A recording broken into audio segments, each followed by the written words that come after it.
أعوذ بالله من الشيطان الرجيم بسم الله الرحمن الرحيم الحمد لله رب العالمين والصلاة والسلام على رسول الله وعلى آله وصحبه أجمعين. mbokk yi ñu ngi leen di ziyaara waaye nag di am naqar nag ci li xew ci suñu réew. suñu demee ba réew moo xam ni su dul woon diine ji sax réewu yiw la, réewu njëkk ak teraanga la.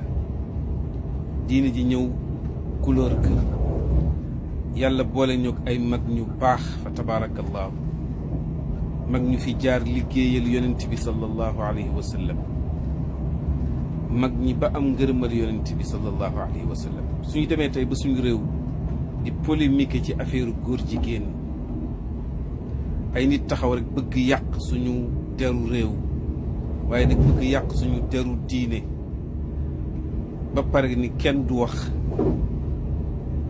mbokk yi fu ñu jëm tey ci réew mi? lii fi xew ku nekk xam na ni mu demee, loo xam ni diine daf ci am solo ndax réewu diine la.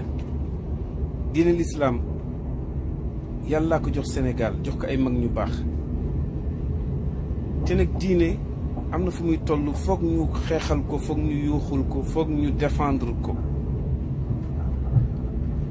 ndax li kulli qatilin naaixatun yanaxnahu wa laysa ala diini lmuhaymini naaixu.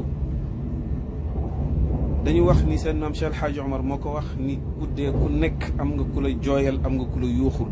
barki dama gis nañu xale boo xam ni dañu ne benn njiitu réew moo yeggoon ci kawam, ñëpp di xeex, ñëpp di wax, mbër yi ñëpp ak di wax, lu jëm ci leneen ñëpp di si wax. mais pourquoi lu laal diine nag ñooñu diine amuñu droit jug? li ma gën a naqati, am na benn xale bu jigéen bu ma seetaan muy défendre waykat boobu nga xam ni lépp lu yàqu ci réew ñoom ñoo ko yàq. ndax musique bi moo gën a mu njëkk yàq suñu réew, muy mbalax mi. xale boobu am na xale bu jigéen bu tudd Bijou Ngoné di ko défendre, dem ba wax ni amul benn muqaddam, amul benn imam buy tax xale bi du dem. nee na moo gën a jàng alquran imam yi.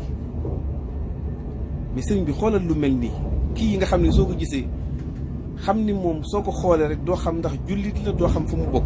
wax ni moo gën a jàng alquran, weddi na boppam. ndax soo gisee ni mu mel rek melokaanam rek du melokaanu jullit. donc nag ba bay wax nag naan imaam yi nañu lem seen genn toog ci.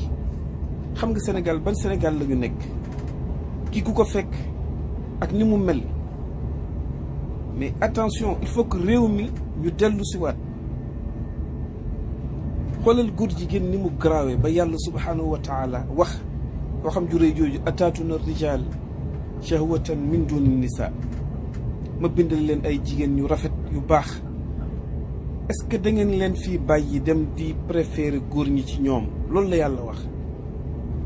mais ku nuru lu jigéen ñu wax la góor jigéen, te am na fi yu fi nekk ay preuve. duñu ay illettré, ñoom ni ñuy tukkee noonu la ñuy tukkee, xam li xew ci réew yi, xam les conséquences ak xam li nga xam ni ñii moom la ñuy def. kon nag buñ ñu fontoo suñu réew ñu ngi koy yàq, te on va pas l'accepter, duñ ko nangu.